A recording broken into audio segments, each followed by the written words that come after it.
Hello, stats friends.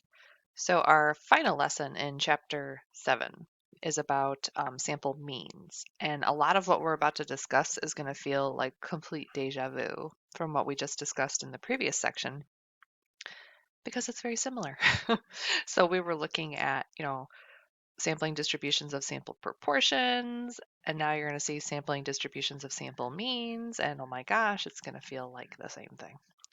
So that's the good news, is a lot of what we already learned we're going to see again. But this time it's going to be in reference to collecting a bunch of sample means, so X bars. So a sampling distribution of the sample mean, X bar, describes the distribution of values taken by the sample mean, X bar, in all possible samples of the same size from the same population. So just like we saw in the previous section, we notice here two examples where when they increased the sample size from 5 to 20, we saw a distribution with far less variability, which is what we came to expect from our other sampling distributions that we looked at. So bigger is better. I think we learned that. Suppose that X bar is the mean of a simple random sample of size lowercase n, drawn from a larger population with mean of mu and standard deviation of sigma. So notice that was a lot of like math jargon thrown at you, and the notation and the variables, they're very important. I think there's a warning coming up on a slide here where it's like, don't say the wrong thing, basically on an AP exam. So when in doubt, maybe don't use the specific terminology unless you know you're using the right terminology, and just explain it instead. But I think we can handle the variables. We got this. So the mean of a sampling distribution of X bar is going to be equal to the mean of the population. So that is not a shock at all. Now, for the standard deviation, you're going to see obviously a different formula from the proportions because we don't have the same sort of parameters that we're working with. But the standard deviation of the sampling distribution of X bar is the population standard deviation divided by the square root of n. So once again, this standard deviation of the sampling distribution is that formula as long as the 10% condition is satisfied. So our sample has to be no larger than 10% of the entire population. So I think we saw some examples before, and we'll see again today, where they don't tell you the specific number of the population. You just kind of use your best estimate. So what I usually do is I take my sample, I multiply it by 10, and I think to myself, are there at least that many in the population of what I'm looking at? And the answer generally is yes. But the important thing is for our AP stats test that we say that the 10% condition is satisfied, and we show it with a little bit of math. So here's again the reasoning why the 10% condition is important. When we sample with replacement, the standard deviation is actually exactly equal to that formula for the sampling distribution of X bar. However, when we sample without replacement, the observations are no longer independent, and the actual standard deviation of the sampling distribution is going to be a little smaller than what's given by the formula. However, through a lot of trial and error, they found out that as long as we can satisfy the 10% condition, that formula is really, really close to what's correct. So to make our math lives easier, we just satisfy the 10% condition and then we move on. Here's that warning. So notation is very important. P hat, X bar, N, P, mu, sigma, all the subscripts that come along with it. We have to make sure that we are using the notation correctly, or we just don't use the notation at all. So rather than saying, mu sub p hat, we would, well, I don't know that we'd even say that today anyways. But if we needed to explain it in words instead of symbols, that might be a little more safe, I suppose, in the beginnings of our stats lives. So here's an example from your textbook, and it says the number of movies viewed in the last year by students at a large high school has a mean of 19.3 movies with a standard deviation of 15.8.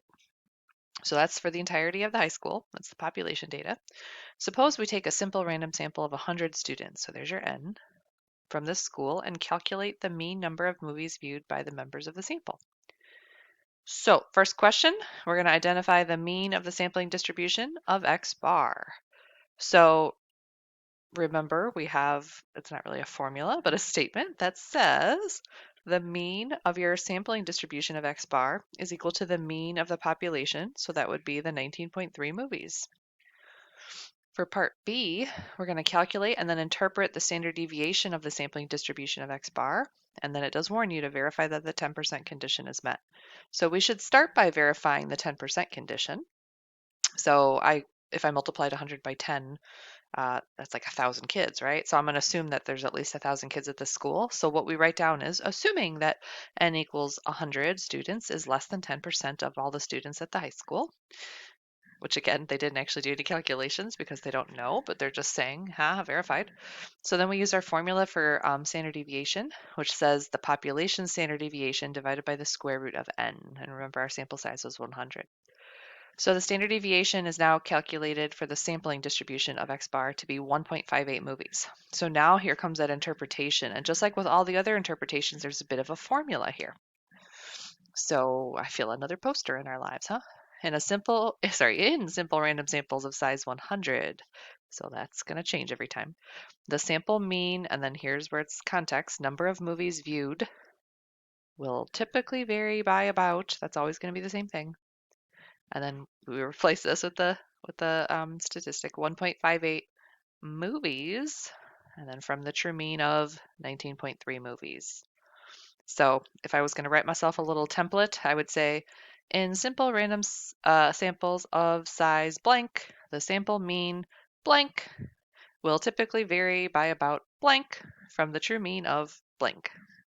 Very similar to all the other posters that I'm making up in my head that I haven't actually done yet. So let's continue our lesson. It says we've described the mean and standard deviation of the sampling distribution of the sample mean X bar, but not the shape yet. That's because the shape of the distribution, sampling distribution of X bar depends on the shape of the population distribution. So what we are showing here is that we have the parent population from a problem. And this is on an applet that we're going to have fun kind of playing with the different distributions so we can see what's going on here. But the parent population is very normally distributed. The sample data itself looks strange, right? And then when I look at the distribution of all the means, the X bars, this is also normally distributed. Oh, see, I was not patient enough. So if I knew that the population distribution was normally distributed, that tells me the sampling distribution of X bar will also be normally distributed. This is true no matter what the sample size is. So that would be game on if you knew the population as a whole was normally distributed. Suppose that the population is normally distributed with mean mu and standard deviation of sigma.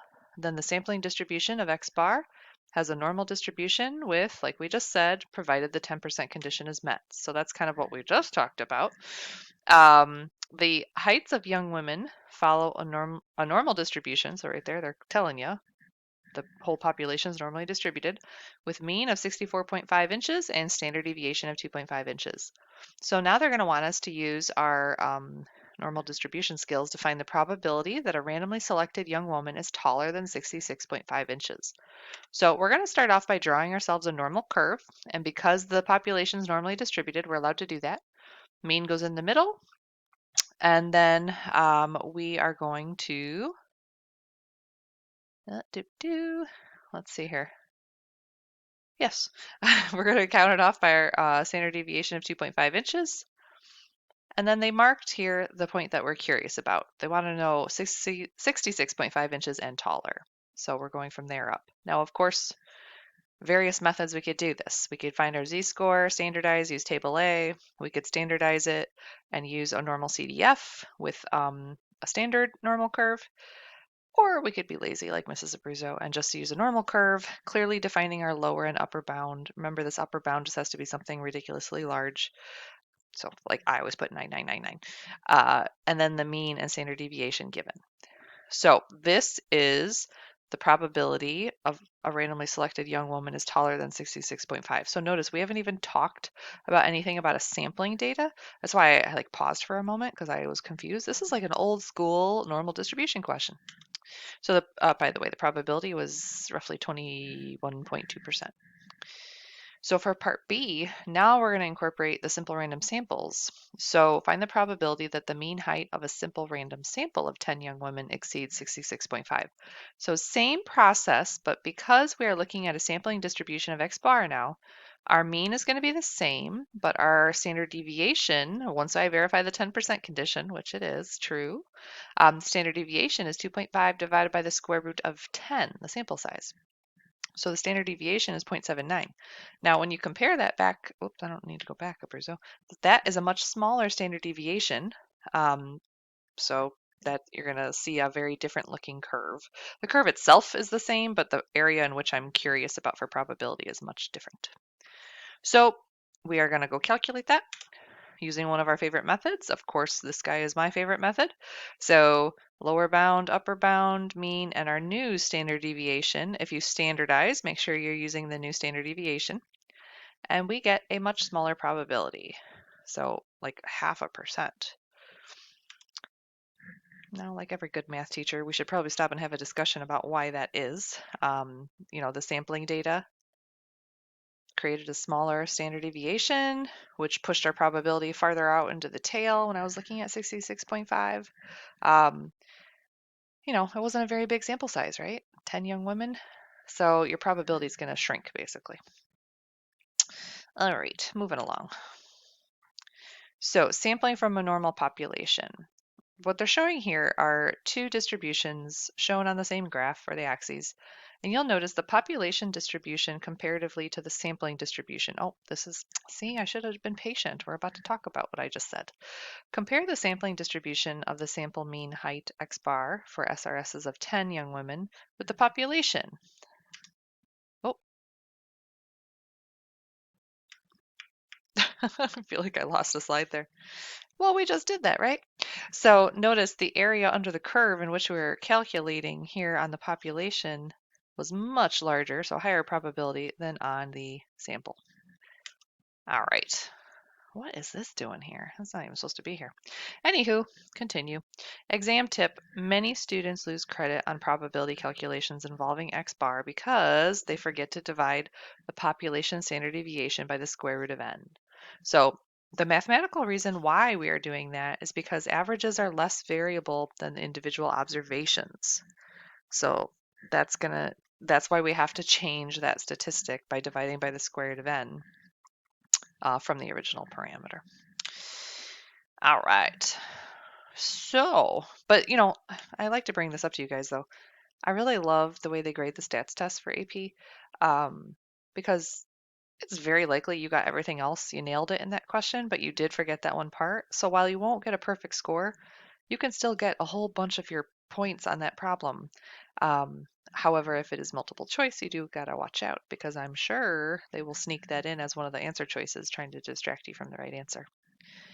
Alrighty, here we have a check your understanding. The length of human pregnancies from conception to birth varies according to a distribution that is approximately normal. So the mean is 266 days and the standard deviation is 16 days. Find the probability that a randomly selected chosen pregnant woman has a pregnancy that lasts for more than 270 days. And then suppose we choose a simple random sample of 6 pregnant women. Let x bar be the mean pregnancy length, of the sample. After that, you are going to find the mean of the sampling distribution of x bar. You're going to calculate and interpret the standard deviation for the sampling distribution of x bar, verify that the 10% condition is met, and find the probability that the mean pregnancy length for the women in the sample exceeds 270 days.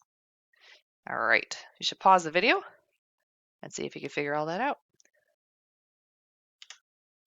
All right, so for part one, we have a mean of 266 with the standard deviation of 16.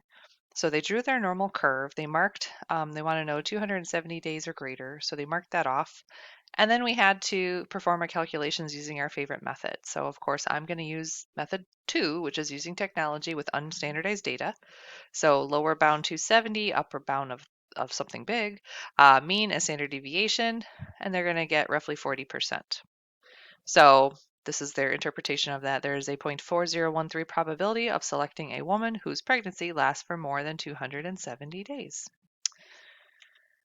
So, and this was a little strange, this little blurb about suppose we choose a simple random sample of 6 pregnant women. That's kind of thrown in there right after number 1, but it had nothing to do with number 1. I just want to make that clear. So now let's start talking about the sampling distribution of x bar. For number 2, the mean of the sampling distribution of x bar is equal to the mean of the population, so still 266 days. However, the standard deviation is going to change. So since the 10% condition is met, I'm sure there's at least 60 pregnant women out there. The standard deviation can now be found by taking 16 and dividing by the square root of 6, which remember was the size of the sample. So the standard deviation is now changed to a 6.532 days. So now the interpretation of that, everyone's favorite poster, in simple random samples of size 6 women. The sample mean length of human pregnancies from conception to birth will typically vary by about 6.532 days from the true mean of 266 days. So again, we have that template poster that we're going to be following.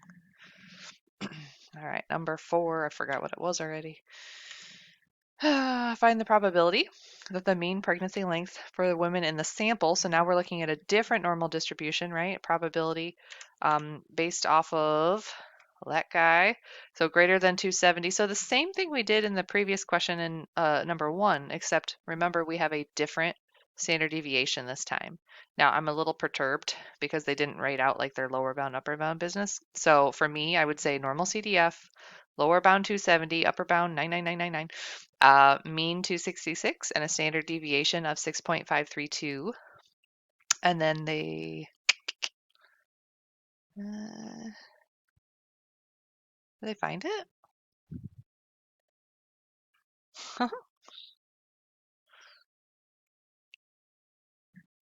What was the question? They didn't find it. Oh my goodness, guys. All right. Unfortunately, I don't have a calculator. I have one on my phone. So let me quick calculate that for everybody because I know you're dying to know. Hang tight. So, okay. So I calculated it. It came out to about 0.27-ish. So comparative to, come on, man, this is not my day. Comparative to, what did they get here? 40%. This is a smaller percentage, of course, because remember that distribution is going to be, it's going to have a very different look to it because it has less variability and a smaller standard deviation. All right, so sorry about that. You didn't get the answer on the slide, but it's there. So now we're going to switch gears and we're going to talk about something called the central limit theorem. I think we're still going to be on day 1 of our lesson. If those of you who are looking for day 2, probably going to do day 2. Well, we might split it here. I'm not sure. This could be the start of day 2. I'll put it that way. Most population distributions are not normal. So we just went through this whole blurb about if they're normal, this is what you do, and it seemed pretty obvious and easy. But unfortunately, they're not usually normal. So here's some approximate sampling distributions of X bar for samples of size 2, and then underneath they bumped it up to sample sizes of 25. So here are 3 populations: parent population with this weird uniform distribution, this parent population with a right skew, and this guy, I don't even know what you'd call that. There's like 2 outward peaks and a big gap in the middle. I don't know. That's a weird distribution. Definitely not normal is the point there. So when you compare those original parent populations, which are not normal, to the distributions of the means, if I have sample sizes of 2, I notice this uniform one shows up to be, kind of normal-ish, I guess.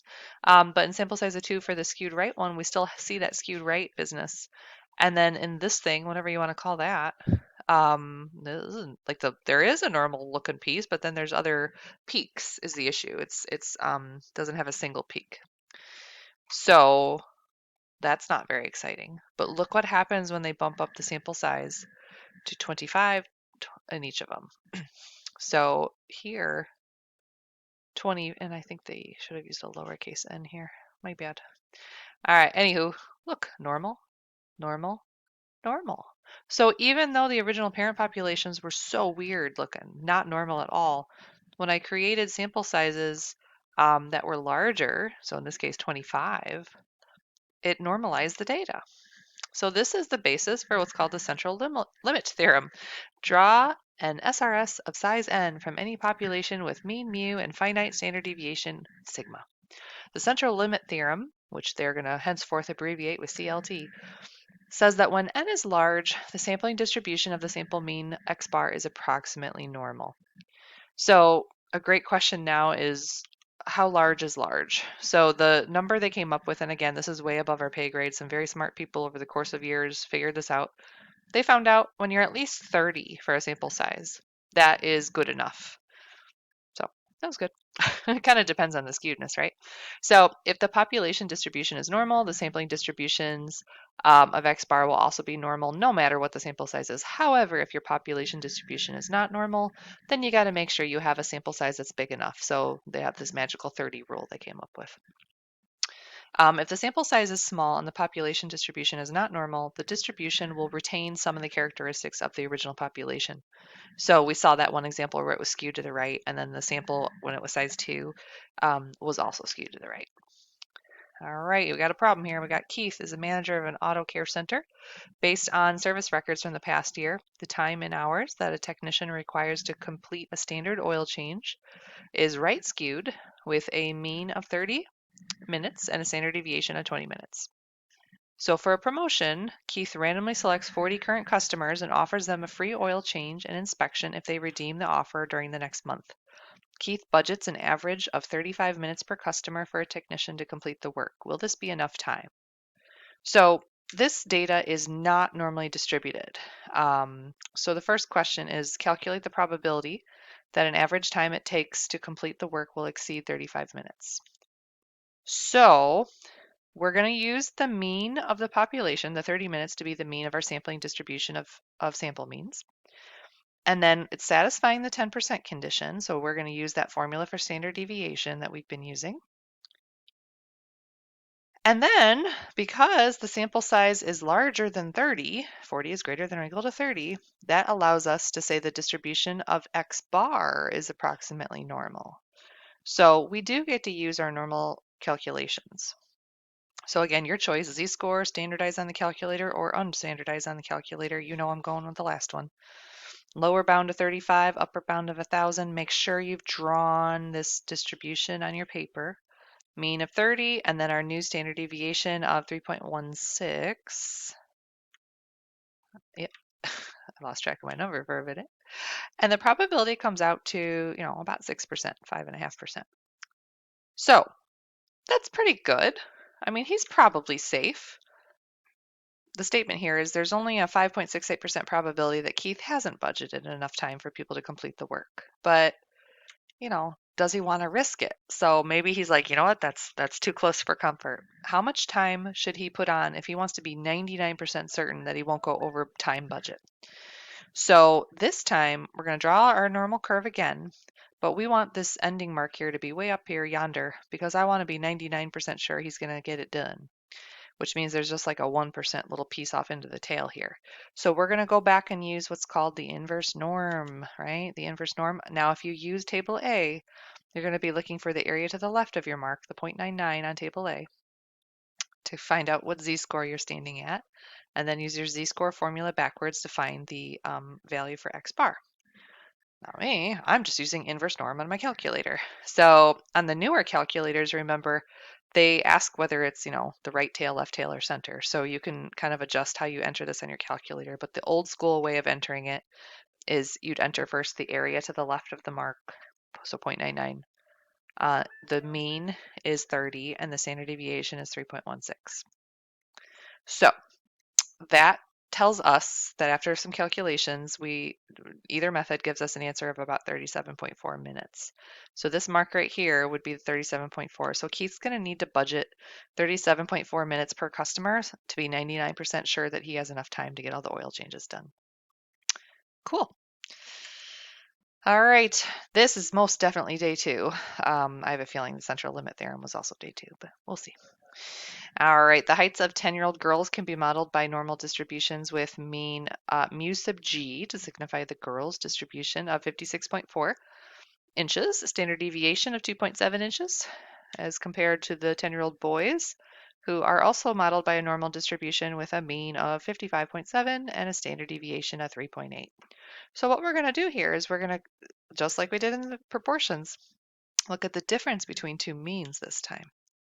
So we're going to take an independent simple random sample of 12 girls and 8 boys of this age and measure up their heights.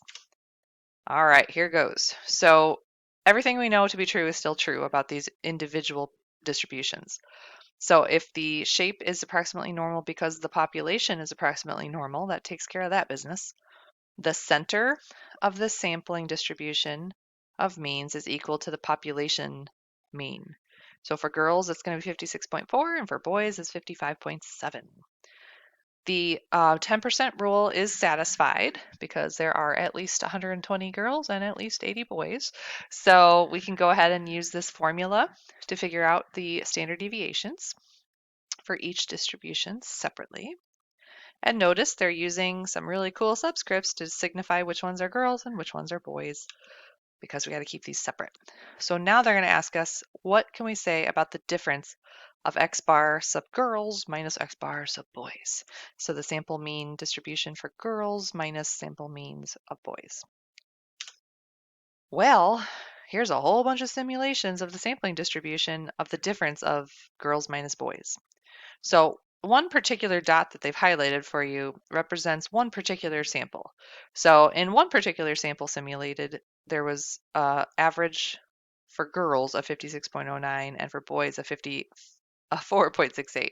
So when you subtract girls minus boys, you got 1.41, and they made up a dot at where 1.41 would be on the distribution. So, I'm sorry, my phone is going off like crazy. Goodness. All right. It's my mother. So you guys, no matter how old you are, your mom still calls you a bunch. All right, so now let's talk about the mean. As predicted, you were probably thinking, oh, I bet we're going to subtract the means from the population. You are right. So we're going to be subtracting the girls minus boys for means, and we get our distributions mean of 0.7. I think they were trying, this red dot's not supposed to be highlighted anymore. It's supposed to be 0.7 here in the middle. And then standard deviation. Now this should feel familiar. I mean, we talked about combining two distributions back, last semester. We actually just talked about it in the last section. And remember, it had to do with, we had to add the variances. So in this case, standard deviation squared divided by n sub 1, and then standard deviation squared divided by n sub, I think that's supposed to say 2. That's a typo, my bad. We're going to add them together, even though we're taking the difference. We're adding the variances together and then square rooting them. And that's going to give us the standard deviation for the difference of the sample means in girls minus boys. Very similar to the last section, huh? All right. So when we are dealing with sampling distributions of the difference between two means, choose a simple random sample of size n1 from population 1 with mean 1, mu sub 1, and standard deviation of sigma sub 1. And then same thing for population 2, but we're going to call them sub 2. So the distribution is normal if both of the population distributions are normal, or it could be considered approximately normal if the sample sizes are large enough. So if you have at least 30 in each of the samples. Now, a third option is you could have one of the populations which is normally distributed, and the other one might not be normally distributed for the population, but the sample is large enough. So you can kind of mix it up. Sorry, my mother called again, so I had to answer it. You'll be shocked to hear it was nothing important. All right. I should be nicer. She's my mother. Okay, so the mean of the sampling distribution for the difference between the two means is, as everyone predicted, found by subtracting the means. The standard deviation, however, is a little weird because we need to add them together, not subtract them for the variances. Oh, good, the typo got fixed here. But you do need to satisfy that the 10% condition is met before you use that formula for standard deviation. Whew. All right, note. So this is again explaining why this 10% business works. The standard deviation formula is exactly true when you have two types of independence. So independent samples, so that we can add the variances, and independent observations within each sample. So when we are sampling without replacement, the actual value of the standard deviation is smaller than what the formula would provide. However, if we say that we've met the 10% condition, then the difference is so small that we just don't care. That's a really blasé way to say it, Mrs. Abruzzo. How awful. Oh my gosh, this is so many words. I'm sorry, I gotta read to you. A fast food restaurant uses an automated filling machine to pour its soft drinks. The machine has different settings for small, medium, and large drink cups according to the machine's manufacturer. When the large setting is chosen, the amount of liquid, L, dispensed by the machine follows a normal distribution with mean of 27 ounces and standard deviation of 8 ounces, 0.8 ounces. When the medium setting is chosen, the amount of liquid M dispensed also follows a normal distribution with mean 17 ounces and a standard deviation of 0.5 ounces. So we have two different normal distributions from the populations here with large and medium. We are given our parameters there. To test the manufacturer's claim, the restaurant manager measures the amount of liquid in each of 20 cups filled using the large setting and 25 cups with the medium setting. So here's your sampling. So for our first distribution for the large cups, sample size of 20, and then for the medium cups, sample size of 25. So let x bar sub L minus x bar sub M be the difference in the sample mean amount of liquid under the two settings. So they want large minus medium. What is the shape of the distribution and why? Well, remember when we were reading this, they stated that both the populations were normally distributed, which means that our sampling distribution of the difference of the means will also be normally distributed. That was a mouthful. All right, find the mean of the sampling distribution. So remember, they want large minus medium. So the mean for us would be large's population uh, mean minus the medium's population mean. So 27 minus 17, which gives us 10 ounces for a mean. Now we got to calculate and interpret the standard deviation. So first we have to talk about independence. And actually, we don't have to check the 10% condition. This one tricked me at first because I'm all about 10% condition. But this is like an unlimited, fountain of drink. So you're not like sampling and putting the drinks back, I guess, if you want to think of it that way. So you don't even have to check the 10% condition because we're not doing this without replacement and there's not a finite population in theory. Like they can keep putting in like soda juice into the machine and it never ever ends. So just make a mental note. This is a special case where we didn't have to check the 10% condition. And then to find the standard deviation, just make sure you're following the formula here. Standard deviation of the large cups squared divided by sample size plus same thing for medium. And you get it, and then square root the whole thing. Then you get a standard deviation for this difference between the two means of being 0.205. So to interpret that, we say the difference, which specify what it is, large cup minus medium cup, in the sample mean amounts of liquid typically vary by about 0.2 ounces from the true difference in means, which is 10 ounces. Boy, I don't know, guys. I don't know how many posters we're going to have to make here. It's all the same poster, though. I guess we can make one really general poster. So finally, they want us to actually do some calculations and estimate the probability that the difference is within 0.25 ounces of the true difference in means. This is such a perfect problem to lead into um, inference for the next couple chapters. Oh my gosh, I'm so excited. Okay, so notice the distribution written in probability notation here is they want it to be within 0.25 ounces. So remember the true mean was 10. So if I go down 0.25 and up 0.25, they want it between 9.75 and 10.25. The only thing I don't like is they did not draw the normal curve. I would have drawn the curve over here. But either way, they did make me happy by being lazy and using the calculator.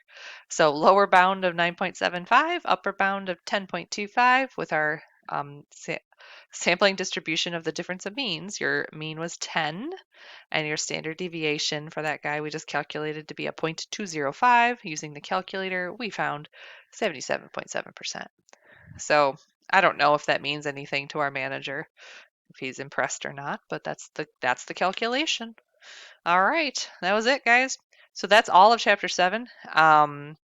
I'm very excited for us to move on to chapters 8, 9, 10, 11, 12, because we're going to be tying up some loose ends with a really pretty bow here at the end. And I think this is where stats really starts to get exciting, if it hasn't been exciting for you yet. All right, good luck, everybody.